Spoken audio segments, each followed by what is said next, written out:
વિદ્યાર્થી મિત્રો, અમારી યુટ્યુબ ચેનલ ટીચિંગ મેં સેલજીમાં આપનું હાર્દિક સ્વાગત છે।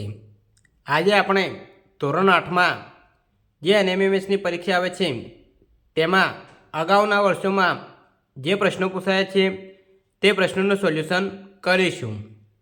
એટલે મિત્રો તમને ખ્યાલ આવશે કે પરીક્ષામાં કેવા પ્રશ્નો પૂછાય છે। જો મિત્રો તમે ચેનલમાં નવા હો, હજુ સુધી ચેનલને સબસ્ક્રાઈબ ના કરી હોય તો ચેનલને સબસ્ક્રાઈબ કરવા વિનંતી, જેથી તમને જે નવી નવી અપડેટો આવે છે તે અપડેટો મળતી રહે। મિત્રો, હવે વધુ સમય નહીં લેતા આપણે પેપરમાં પૂછાયેલા પ્રશ્નો સોલ્યુશન કરીશું। તેમાં છે ધોરણ 8 એનએમએમએસની જે પરીક્ષા આવે છે તે પેપરમાં અગાઉની સાલમાં જે પ્રશ્નો પૂછાયા છે તેમાં પ્રશ્ન નંબર 1 આપણે જોઈશું।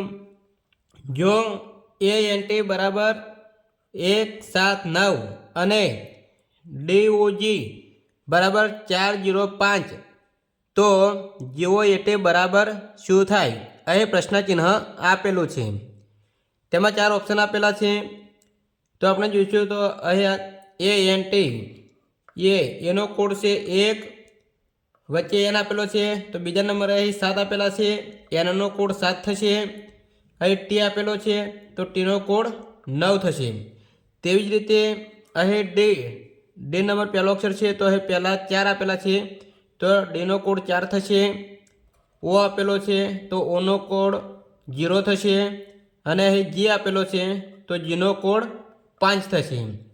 એવી જ રીતે આપણે અહીં જે પ્રશ્ન પૂછાય છે કે GOAT એના બરાબર શું થાય?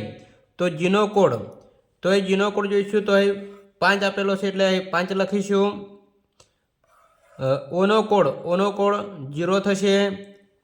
અહીં ત્રીજા નંબરે એ આપેલો છે તો એનો કોડ 1, અને અહીં ટીનો કોડ 9 છે તો એ ટીનો કોડ 9 લખીશું। તો એ જવાબ બને છે 50 19। તો આવો જે જવાબ ઓપ્શન આપણને સીમાં જોવા મળે છે, એટલે કે સાચો જવાબ સી છે, 50 19। તેવી જ રીતે એક્ઝામ્પલ નંબર 2, જો TASK તેનો કોડ 3147 અને FLAME તેનો કોડ 25168 હોય તો FLASK તેનો કોડ કેટલો થશે? અહીં આ રીતે તમને 4 ઓપ્શન આપેલા હોય છે, તેમાંથી તમારે જવાબ મેળવવાનો હોય છે। તો જોઈશું તો જવાબ જોઈશું તો TAS અને K તેનો કોડ આપણે લખીશું 3નો કોડ, ટીનો કોડ 3 છે, એનો કોડ અહીં બીજા નંબરે 1 આપેલું છે એટલે 1 થશે, એસનો કોડ 4 છે, અને કે જે આપેલો છે તેનો કોડ 7 છે। તેવી જ રીતે અહીં FLAME એફનો કોડ 2 થશે, એલનો કોડ 5 થશે, એનો કોડ 1 થશે, એમનો કોડ 6, અને એ છેલ્લે આપેલો છે એટલે અહીં 8 આપેલા છે એટલે એનો કોડ 8 થશે। હવે આપણને જે પ્રશ્ન પૂછાયો છે કે FLAS અને કે તેનો કોડ કેટલો થશે? તો અહીં એફ જોઈશું તો અહીં એફનો કોડ 2 આપેલો છે તો અહીં 2 લખીશું, એલનો કોડ 5 આપેલો છે એટલે 5 લખીશું, એનો કોડ 1 આપેલો છે એટલે 1 લખીશું, એસ તેનો કોડ 4 આપેલો છે એટલે 4 લખીશું, અને કેનો કોડ 7 આપેલો છે એટલે આપણે 7 લખીશું। તો જવાબ આવે છે 25 1 47। 4 ઓપ્શન જોઈશું તો 4 ઓપ્શનમાં 25 1 47 જે આપણને ડીમાં જોવા મળે છે, 25 1 47। તો સાચો જવાબ ડી છે। તો વિદ્યાર્થી મિત્રો, આ રીતે એનએમએસની પરીક્ષામાં 2 અથવા 3 ગુણમાં કોડિંગ ડીકોડિંગ પૂછાય છે। જો તમે આ વિડીયો જોયો છે અને આ બંને એક્ઝામ્પલ ધ્યાનથી જોયા છે તો તમને આવો કોઈ પણ પ્રશ્ન પૂછાય એનએમએસની પરીક્ષા તો તમને ચોક્કસ આવડી જશે। નેક્સ્ટ આપણે બીજા 2 પ્રશ્નો સોલ્યુશન કરીશું।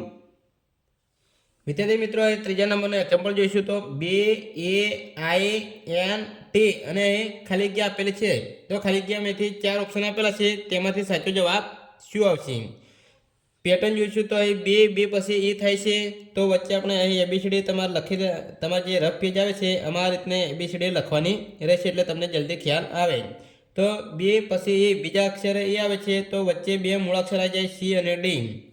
તેવી જ રીતે ઈ પછી અહીં આઈ આવે છે, એ પછી આ એટલે વચ્ચે એફ જી એચ એવા 3 મૂળાક્ષર વચ્ચે આવે છે. આઈ પછી એન થાય છે તો આઈ પછી અહીં એન તો જે કે એલ એમ વચ્ચે 4 મૂળાક્ષર આવ્યા અને એન પછી ટી થાય છે એટલે કે વચ્ચે 5 મૂળાક્ષર આવ્યા એટલે કે 2 અક્ષર વચ્ચે એક મૂળાક્ષર વધતો જાય છે. તો એ ટી પછી હવે 5 મૂળાક્ષર આવ્યા હતા તો હવે 6 મૂળાક્ષર વચ્ચે આવશે. ટી પછી આપણે 6 મૂળાક્ષર જોઈશું તો U V W X Y Z આ 6 મૂળાક્ષર ટી અને જે આગળ અંક આવશે એની વચ્ચે આવશે. તો 7મા ક્રમે આવશે આ 6 મૂળાક્ષર પૂરા થાય પછી આવશે એ. તો 7મા ક્રમે આવે છે એ. તો સાચો જવાબ આવશે એ. આ રીતે વિદ્યાર્થી મિત્રો પેટર્ન પહેલાં આપણે જોવાની રહેશે કે કઈ રીતની પેટર્ન આપેલી છે. પછી તમને આવી રીતે એબીસીડી પ્રમાણે તમે જોઈશો તો એટલે તમને ખ્યાલ આવી જશે. આગળ આપણે જોઈશું તો ચોથા નંબરમાં આપેલું છે T R P N L. અહીં 2 પ્રશ્ન ચિહ્ન આપેલા છે તો 2 પ્રશ્ન ચિહ્નની જગ્યાએ શું સાચો જવાબ આવશે?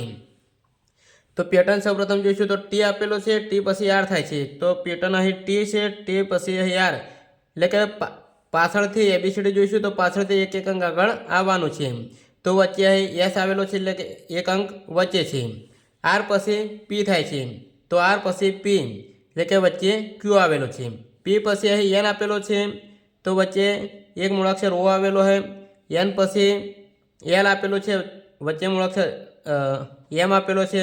હવે આપણને ખ્યાલ આવી ગયો કે આ બંને અક્ષર વચ્ચે એક મૂળાક્ષર આવેલો છે.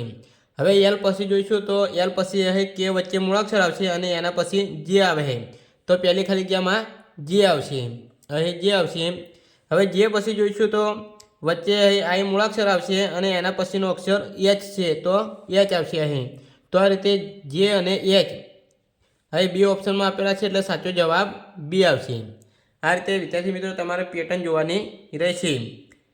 દર વર્ષે એનએમએમએસની પરીક્ષામાં આ રીતના 2 અથવા 3 ગુણમાં એક્ઝામ્પલ પૂછાતા હોય છે અને જો તમે થોડુંક પણ ધ્યાન આપો તો તમને રોકડા 2 માર્ક્સ આવી શકે.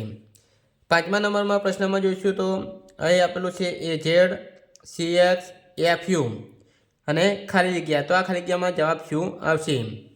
મિત્રો તમે જોઈશો તો અહીં એ પછી અહીં પહેલા અક્ષર જો સી આપેલો છે અને પછી એફ. એબીસીડીમાં જોઈશું તો પહેલાં એ પછી સી એટલે કે વચ્ચે એક મૂળાક્ષર આવે છે. એના પછી અહીં સી પછી અહીં એફ થાય છે, સી પછી એફ તો વચ્ચે અહીં 2 મૂળાક્ષર આવ્યા. હવે આપણને ખ્યાલ આવી ગયો કે વચ્ચે 3 મૂળાક્ષર આવવા જોઈએ એટલે કે જી એચ અને આઈ આ 3 વચ્ચે મૂળાક્ષર આવશે તો એના પછીનો અક્ષર જે આવે છે એટલે કે પહેલા નંબરનો અક્ષર અહીં જે આવશે. પાછળથી જોઈશું તો બીજા નંબરનો અક્ષર અહીં ઝેડ. ઝેડ પછી એક્સથી અહીં તો ઝેડ પછી એક્સ એટલે કે વચ્ચે એક મૂળાક્ષર આવ્યું. એક્સ પછી અહીં યુ આવેલું છે એટલે વચ્ચે ડબલ્યુ અને વી 2 મૂળાક્ષર આવ્યા. યુ પછી હવે પાછળથી જોઈશું તો 3 મૂળાક્ષર વચ્ચે આવશે એટલે કે ટી એસ અને આર આવા 3 મૂળાક્ષર આવશે તો એના પછીનો મૂળાક્ષર ક્યુ છે તો અહીં ક્યુ આવશે. આ રીતે શ્રેણી આગળ વધશે. તો ચાર ઓપ્શનમાંથી જવાબ આપેલો છે આપણને સીમાં જે અને ક્યુ તો સાચો જવાબ સી છે. તો મિત્રો આ રીતના 2 અથવા 3 ગુણમાં પૂછાય છે એનએમએમએસની પરીક્ષામાં અને તમે જો થોડું પણ ધ્યાન આપ્યું છે ને તો તમને જલ્દી ખ્યાલ આવી જશે. નેક્સ્ટ આપણે બીજા 2 એક્ઝામ્પલ જોઈશું. વિદ્યાર્થી મિત્રો એ 6 નંબરનો એક્ઝામ્પલ જોઈશું તો એ આપેલું છે PARANT. આપેલા શબ્દોને અંગ્રેજી મૂળાક્ષરના ક્રમ પ્રમાણેની ગોઠવણીનો સાચો ક્રમ લખો. આ રીતે વિદ્યાર્થી મિત્રો તમને પરીક્ષામાં કોઈ એક શબ્દ આપેલો હોય છે અંગ્રેજી અને તેને આપણે જે એબીસીડી આવે છે એના ક્રમ પ્રમાણે ગોઠવવાનું હોય છે. 4 ઓપ્શન પણ તમને આપેલા હોય છે. 4 ઓપ્શનમાં કયો સાચો જવાબ આવશે તો આપણે સૌપ્રથમ આ શબ્દ લખીશું જે શબ્દ આપેલો છે PARANT. તો આપણે મૂળાક્ષરના ક્રમ પ્રમાણે જોઈશું તો સૌપ્રથમ એ આવશે એટલે પહેલાં એ લખીશું એ, એના પછી આવશે એ લખીશું એ એના પછી આવશે એન તો એન લખીશું, એન પછી આવશે પી આર અને છેલ્લે આવશે ટી. તો આ રીતે શબ્દ બનશે 4 ઓપ્શનમાં આ રીતે AEN PRT શબ્દ આપેલો છે તો જોઈશું તો AEN PRT આપણને અહીં બીમાં આપેલું છે તો સાચો જવાબ બી છે.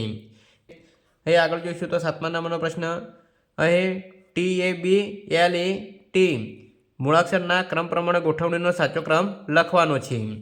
તો સૌપ્રથમ તમારે આ રીતે લખી દેવાનું છે.